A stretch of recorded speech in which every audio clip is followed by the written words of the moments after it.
نحمده ونصلي على رسوله الكريم اما بعد محترمو نن چې زه په کوم ټاپک باندې خبرې کوم نو کېدای شي چې چا په دې ټاپک باندې داسې خبرې نه وي کړې نو هر یو امام دی زما دا خبرې خپل مقتدیان ته ورسوي. دویم نمبر دا کومه خبرې چې زه کوم نو دا زه د یو خاص مقتدیانو متعلق نه کوم بلکې عموما معاشره کې دا د هر امام سره دا سلوک کېږي. زه د هر امام د مقتدیانو په باره کې دا خبرې کوم او هغه دا دی که معاشره کې مونږ وګورو نو امام د دې ذمواري څه دي؟ بانګونه امام وایي، دغه رنګې تاله منځونه امام کوي، دغه رنګې چې کوم دی د جومات ټینکې به تاله امام ډکوي، دغه رنګ جومات به تاله امام کولاوي، دغه رنګې که څوک بیمار شي د هغې تپوس له به امام ځي، دغه رنګې که څوک وفات شي نو دغه جنازې له به امام ځي، دغه رنګې مقتدیان وایي چې زمونږ دا امام دی په هر جنازه کې شریک وي، دا د دغه رنګې چې کوم دی په دعاګانو کې هم د مړو شریک وي، دا امام به وزګاري د به نور کار نه بس دغه مړو او دغه دعاګانو ته به ناست وي. یو خو د خپل محلي او خپل مقتدی دی هغې په جنازه کې خو شرکت ضروري دی، دغه رنګې په دعا کې ناست هم ضروري ده، خو عموما مقتدیان وایي چې نه که لرې هم چېرته مړی کېږي دا امام به پکې حاضر وي، که لرې هم چېرته دعا وي دا امام به پکې حاضر وي. دغه رنګې که یو ماشوم وشي نو امام چې کوم دی د هغې د نوم د کېښودو کوشش کوي، دغه رنګې د هغې په غوږ کې د اذان او د اقامت چې کوم دی د ویلو کوشش دا امام کوي. د دې ټولو په وجود باندې د جمعې مونځ امام کوي، د اختر مونځ امام کوي، دغه رنګې که جرګې وي امام پکې شریک کېږي. او که بیا د امام تنخواه ته وګورو نو مونږ امام ته دومره سپک ګورو، د چپړاسي نه هم مونږ امام ته لاندې ګورو، د چپړاسي هم 15,000 او 20,000 او 50,000 تنخواه وي او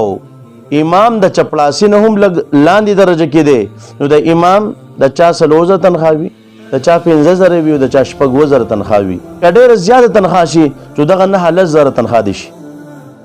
نو په دې تنخواه باندې په نن سبا کې څه کېږي چې یو انسان ښه کپړه اغوندي، ښه پیزار اغوندي، که یو انسان ښه واسکټ دغه رنګې ښه بلوز ښه ټوپۍ اچوي او ښه څادر اچوي نو زما او ستا دا تنخواه د امام د دې سیزونو لپاره هم نه کافي کېږي. نو پاتې شوه دا خبره د امام به ټوله میاشت نور ضروریات وي که نه به وي، د امام به ښځه بچي وي که نه به وي، د امام به مور پلار وي که نه به وي،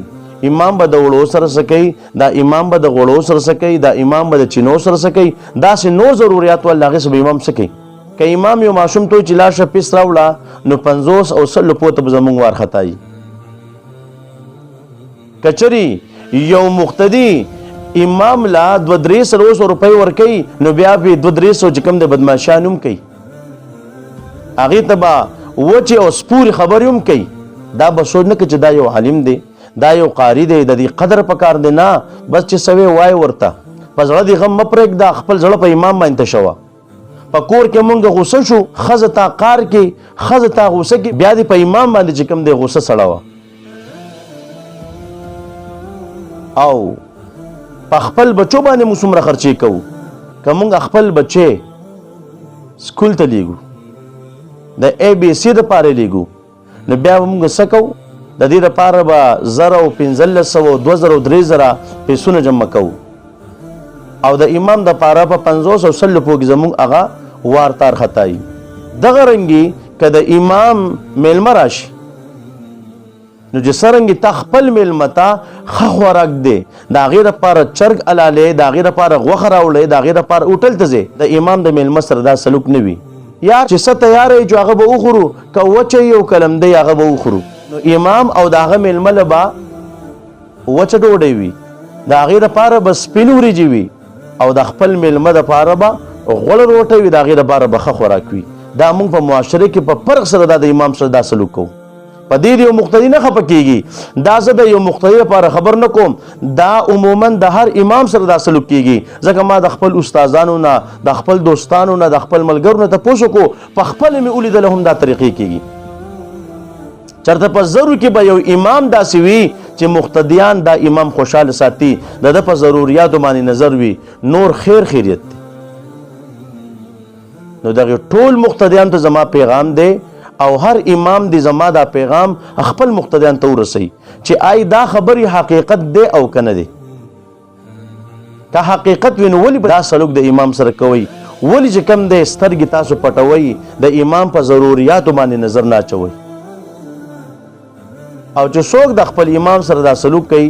ان شاء الله په دیو به داسې امام اوړي چې بیا به دیو داغه نه ډېر تنګي بیا به ډېر خپي خو وخت به چې کم دی بیا د دیو نه تلی وي زما ټول مقتدیان ته پیغام دی چې د خپل امامانو قدر وکړي د خپل امامانو عزت وکړي د خپل قاریانو عزت وکړي په هغې بسې چې کم دی خبرې مه کوئ خپل منځونه هسې مه ضایع کوئ خپل منځونه هسې مه خرابوئ نو الله رب عزت دی ومونږ کې د علماو د قراو د امامانو عزت پیدا کړي وما علينا إلا البلاغ